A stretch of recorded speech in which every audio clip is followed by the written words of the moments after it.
Le Comité économique et social naît en 1988 en Nouvelle-Calédonie. Il devient conseil avec la loi organique en 1999, puis CESE en 2013 et s'intéresse aussi désormais à l'incontournable domaine de l'environnement. Systématiquement consulté sur les projets de délibération ou de loi du pays traitant des sujets qui le concernent, il porte la voix de la société civile dans le processus législatif. Le CESE peut être saisi par les institutions ou s'autosaisir, avec une ambition majeure, rendre des avis et formuler des propositions pour aider les dirigeants du pays dans leurs décisions. 41 membres composent le CESE, des représentants de chaque province et de la vie économique, sociale, culturelle et environnementale calédonienne. Ils travaillent au sein de 10 commissions permanentes. Les saisines et autosaisines donnent lieu à études, puis à des avis ou des vœux transmis aux autorités et publiés au journal officiel. En 2019, le CESE a émis 29 avis. La dernière image de ce reportage, on a vu Raymond Guépy, l'un des éminents membres du CESE. Un mot sur sa disparition. Oui, d'abord, nos sincères condoléances à toute la famille, parce que Raymond Guépy représentait la Fondation des Pionniers, donc c'était un Calédonien, un vrai de vrai. Et il était en plus un des éléments moteurs de ce CESE, puisque c'était un garçon qui était extrêmement actif et qui aimait le monde agricole, entre autres, puisqu'il était président de la commission de l'agriculture. Et sa disparition va créer un grand vide au CESE, sans aucun doute. Alors, on évoquait le rôle consultatif du Conseil, mais un rôle consultatif, mais malgré tout un vrai poids, puisque toutes les lois de pays doivent obligatoirement faire l'objet d'une consultation au CESE. Oui, c'est la loi organique qui le veut ainsi. Et puis, je pense que c'est bien de donner la parole à une grande partie du monde économique, social et culturel, syndical, puisque dans le CESE, vous avez les 7 centrales syndicales, vous avez le MEDEF, vous avez l'U2P de Jean-Louis Laval, donc qui représente des milliers d'artisans, vous avez la CPME, vous avez UFC Que Choisir qui, elle, défend les consommateurs. Et vos avis sont suivis ? Le problème, c'est que les politiques, en dernier ressort, votent au Congrès les lois du pays qui sont proposées. Mais par contre, le fait d'avoir fait passer cette loi du pays, ce projet, auprès de tous ces gens qui sont sur le terrain et qui en voient quelquefois les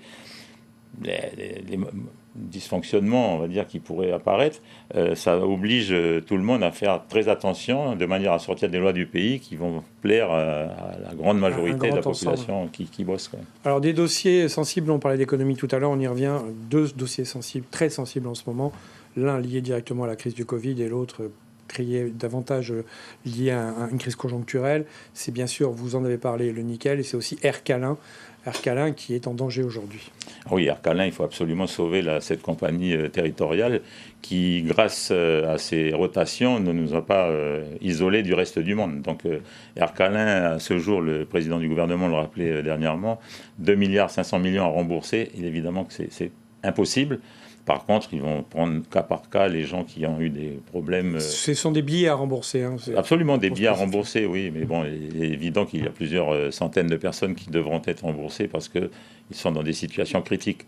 Et puis les mines, vous savez qu'il y a deux stratégies qui s'opposent et ça donne lieu à des joutes verbales qui sont assez violentes actuellement, et j'espère qu'on trouve... Y compris dans votre hémicycle. Ah mais oui, parce que dans notre hémicycle, vous avez les représentants des différents syndicats, je vous le disais, vous avez aussi les patrons, les artisans et autres, et comme ce sont des gens qui sont à la tête d'associations ou d'organismes, ce sont tous des gens qui ont du caractère, même pour certains de fichus caractères, et ça nous permet de débattre quelquefois assez violemment. Mais c'est ça le miracle aussi du CESE, c'est qu'à l'issue de ces débats, qui sont souvent houleux, on arrive toujours, dans la sérénité, à trouver une solution médiane, quelquefois, pour que la vie soit correcte et remonte au Congrès dans de bonnes conditions. Et puis c'est un bon baromètre social aussi pour savoir si on est sous la menace d'une grève ou d'un mouvement. Hein. C'est la raison pour laquelle les élus, quelquefois, ne sont pas vraiment contents de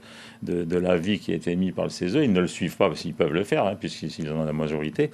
Mais néanmoins, ça donne effectivement une bonne image de ce qui se prépare au point de vue syndical, par exemple. Et ça évite souvent des grèves ou des descentes dans la rue de milliers de personnes. Une dernière question. 4 ans de mandat, c'est un mandat de 5 ans, donc vous avez encore un an à pratiquer ce rôle de président, ce mandat. Est-ce que vous avez envie de vous représenter pour un deuxième mandat ? Non, bien sûr que non. Je vais avoir 73 ans à la fin de l'année. J'ai suffisamment critiqué ceux qui s'accrochaient à leur siège pour ne pas faire la même erreur. Et j'ai vécu une belle aventure. J'ai réalisé la mission qui m'avait été confiée à l'époque par Philippe Michel, Philippe Gomez, Philippe Gomez et puis Pierre Frogier, alors que je ne fais pas de politique. Ils avaient considéré que je pouvais éventuellement être intéressant dans ce rôle-là. Donc je laisserai la place à quelqu'un de plus jeune, vraisemblablement, et peut-être plus compétent, et je ne sais pas, mais enfin en tout cas, j'aurai réalisé la mission du mieux que j'ai pu, et je me retirerai tranquillement. Merci pour cette conclusion. Merci d'avoir accepté notre invitation, Daniel Corneille. C'est moi qui vous remercie.